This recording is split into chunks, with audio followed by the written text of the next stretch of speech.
ಇದು ಮಾನವ ಸಮುದಾಯದ ಮೇಲೆ ನಡೆದಿರುವಂತಹ ಅತ್ಯಾಚಾರ. ಆರೋಪಿ ಅಲ್ತಾಫ್ ವಿರುದ್ಧ ಸಿಡಿದೆದ್ದಿದ್ದಾರೆ ಮುಸ್ಲಿಂ ಮುಖಂಡರು. ಯುವತಿ ರೇಪ್ ಖಂಡನೀಯ, ಅಲ್ತಾಫ್ಗೆ ಶಿಕ್ಷೆ ಆಗಲೇಬೇಕು. ನ್ಯೂಸ್ ಫಸ್ಟ್ಗೆ ಮುಸ್ಲಿಂ ಮುಖಂಡ ಶರೀಫ್ ಪ್ರತಿಕ್ರಿಯೆ ಕೊಟ್ಟಿದ್ದಾರೆ.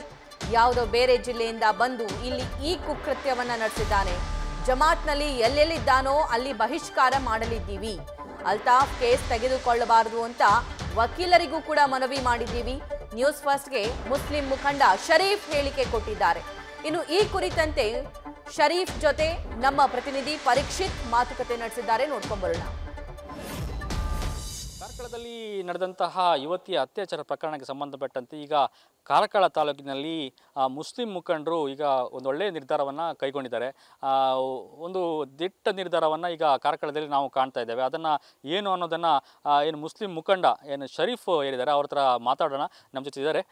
ಶರೀಫ್ರೇ, ಈಗ ಏನು ಪ್ರಮುಖ ನಿರ್ಧಾರ ಅಂದರೆ ಇದು ಎಲ್ಲರಿಗೆ ಮಾದರಿಯಾಗೊಂದು ನಿರ್ಧಾರ ಅಂತ ಹೇಳ್ತಾ ಇದ್ದಾರೆ. ಸೊ ಏನು ನಿರ್ಧಾರ ತಮ್ಮದು ಅಂತ? ಯಾಕಂದರೆ ಒಂದು ಹಿಂದೂ ಸಹೋದರಿಯರ ಅತ್ಯಾಚಾರ ಪ್ರಕರಣ ಆಗಿದೆ. ಇದು ಕೇವಲ ಒಂದು ಯುವತಿಯ ಮೇಲೆ ಆದಂಥ ಅತ್ಯಾಚಾರ ಅಲ್ಲ, ಇದೊಂದು ಮಾನವ ಸಮುದಾಯದ ಮೇಲೆ ನಡೆದಂಥ ಅತ್ಯಾಚಾರ ಅಂತ ಹೇಳಿ ನಾವು ಭಾವಿಸ್ತಾ ಇದ್ದೇನೆ. ಇದು ನಿಜಕ್ಕೂ ಖಂಡನೀಯ. ನಾವು ಅದನ್ನು ಖಂಡಿಸ್ತಾ ಇದ್ದೇವೆ. ಮತ್ತು ಅವನು ಯಾರು ಅಲ್ತಾಫ್ ಈ ಕೃತ್ಯವನ್ನು ಮಾಡಿದಾನೆ ಅವನಿಗೆ ಕಠಿಣವಾದ ಶಿಕ್ಷೆಯನ್ನು ಸಿಗಬೇಕಂತ ನಾವು ಆಗ್ರಹಿಸ್ತಾ ಇದ್ದೇವೆ. ಕಾರ್ಕಳ ಒಂದು ಹಿಂದಿನಿಂದಲೂ ಸೌಹಾರ್ದತೆಗೆ ಹೆಸರಾದಂಥ ಊರು. ಇಲ್ಲಿ ನಾವು ಭಾರಿ ಕಷ್ಟಪಟ್ಟು ಎಲ್ಲ ಸಮುದಾಯದವರು, ಎಲ್ಲ ಜಾತಿ ಧರ್ಮದವರು ಸೇರಿಕೊಂಡು ಎಲ್ಲಿಯೂ ಎಂಥ ಸಂದರ್ಭಗಳಲ್ಲಿಯೂ ಸಹ ಕಾರ್ಕಳದಲ್ಲಿ ಸೌಹಾರ್ದತೆಯನ್ನು ಮೆರೆದು ತೋರಿಸಿದಂಥ ಊರು. ಆದರೆ ಇಲ್ಲಿ ಒಬ್ಬ ಬಂದು ಯಾವುದೋ ಉತ್ತರ ಕರ್ನಾಟಕದಿಂದ ಬಂದು ಇಲ್ಲಿ ಬಾಡಿಗೆ ಮನೆಗಳಲ್ಲಿದ್ದು ಇವನ ಚಾಳಿಯೇ ಅದೇ. ಈ ಹಿಂದೇನು ಹಲವಾರು ಬಾರಿ ಈ ಥರದ್ದು ನಿದರ್ಶನಗಳಾಗಿದೆ. ಅದು ಈ ಲೆವೆಲ್ಗೆ ಇಲ್ಲಿವರೆಗೆ ಬಂದಿರಲಿಲ್ಲ. ಹಾಗೆ ಪ್ರತಿ ಸಲ ಇವನು ಮಾಡುವಂಥ ಕೆಲಸ ನಾವಂತೂ ಜನರಂತೂ ಬೇಸತ್ತಿ ಹೋಗಿದ್ದಾರೆ.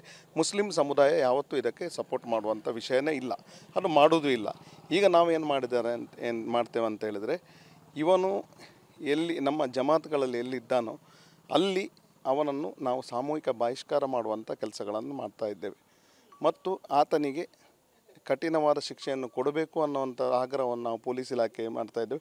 ನಾವು ಪೊಲೀಸ್ ಇಲಾಖೆ ಈ ಸಂದರ್ಭದಲ್ಲಿ ಒಳ್ಳೆಯ ಒಂದು ಗೌರವವನ್ನು ಕೊಡಲಿಕ್ಕೆ ಇಷ್ಟಪಡ್ತೇವೆ. ಅವರಿಗೆ ಒಂದು ಶಾಬಾಷ್ಗಿರಿಯನ್ನು ನಾವು ಕೊಡಬೇಕಾದ್ರೆ ನಮ್ಮ ಕರ್ತವ್ಯ. ಯಾಕಂದರೆ ಇದು ನಡೆದು 1 ಗಂಟೆಯಲ್ಲಿ ಆ ಪ್ರಕರಣ ಆರೋಪಿಯನ್ನು ಪತ್ತೆ ಹಚ್ಚಿದ್ದಾರೆ, ಅವರನ್ನು ಅರೆಸ್ಟ್ ಮಾಡಿದ್ದಾರೆ.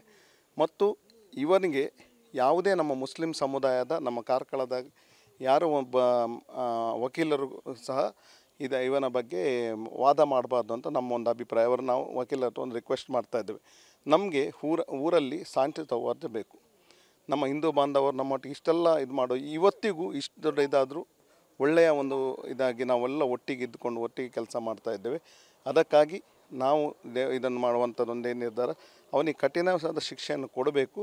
ಅದು ಮಾತ್ರ ಅಲ್ಲ, ಇಲ್ಲಿ ಇವತ್ತು ನಡೆಯುತ್ತಾ ಇರುವಂಥ ಏನು ಮಾದಕ ದ್ರವ್ಯಗಳು ರಾಜಾರೋಷವಾಗಿ ಕಾರ್ಕಳ ಮತ್ತು ಉಡುಪಿ ಜಿಲ್ಲೆಯಲ್ಲಿ ಈಗ ಸಿಗ್ತಾ ಇದೆ. ಅದನ್ನು ಪೊಲೀಸ್ ಇಲಾಖೆ ಕಟ್ಟುನಿಟ್ಟಾಗಿ ಸ್ಟಾಪ್ ಮಾಡುವಂಥ ಕೆಲಸಗಳನ್ನು ಮಾಡಬೇಕಂತ ನಾವು ಆಗ್ರಹಿಸ್ತಾ ಇದ್ದೇವೆ. ಈಗ ನೀವು ಹೇಳಿದ್ರಿ ಏನು ನಿಷೇಧ ಮಾಡುವಂಥದ್ದು, ಇದು ಕೇವಲ ಅಲ್ತಾಫ್ಗ ಅಥವಾ ಇಡೀ ಕುಟುಂಬಕ್ಕೆ ಹೇಗೆ? ನಿಜವಾಗಿ ಅವರ ಕುಟುಂಬದಲ್ಲಿ ಅವರ ಹೆಂಡತಿ ಆಗಲಿ ಮಕ್ಕಳಾಗಲಿ ಎಂಥ ಯಾವುದೇ ಪ್ರಾಬ್ಲಮ್ ಇಲ್ಲ. ಅಲ್ತಾಫಿಗೆ ಆಗೋದು ನಾವು ಅದು ಮಾಡಬೇಕು. ಯಾರೋ ಮಾಡಿದ ತಪ್ಪಿಗೆ ಯಾರಿಗೂ ಶಿಕ್ಷೆಯನ್ನು ಕೊಡುವಂಥ ಸರಿಯಲ್ಲ. ಅವನಿಗಂತೂ ಖಂಡಿತವಾಗಿ ಶಿಕ್ಷೆ ಕೊಡಬೇಕು. ಈ ಹಿಂದೇನೂ ಇಂಥ ಸಮಸ್ಯೆಗಳು ಅವನಿಂದ ಆಗಿದೆ. ಅದರಲ್ಲಿ ಬೇರೆ ಬೇರೆ ಸಮಸ್ಯೆಗಳು ಅವನಲ್ಲಿ ಇದೆ, ನಾವು ನೋಡ್ತಾ ಇದೆ. ಬೇರೆ ಇದನ್ನು ಯಾವುದೀಗ ಇದರಲ್ಲಂಥ ಮಾದಕ ದ್ರವ್ಯಗಳ ಬಗ್ಗೆ ಇದೆ. ನಾವು ಪ್ರತಿ ಸಲ ಮಸೀದಿ ಶುಕ್ರವಾರ ಪ್ರತಿ ಸಮಯದಲ್ಲಿ ನಾವು ಯುವಕರಿಗೆ ಅದರ ಬಗ್ಗೆ ನಾಲೆಜ್ ಕೊಡ್ತಾ ಇದ್ದೇವೆ. ಅದರ ಬಗ್ಗೆ ನೀವು ಇದನ್ನು ದೂರ ಇದೆ ಅಂತ ಹೇಳ್ತಾ ಇದ್ದೇವೆ.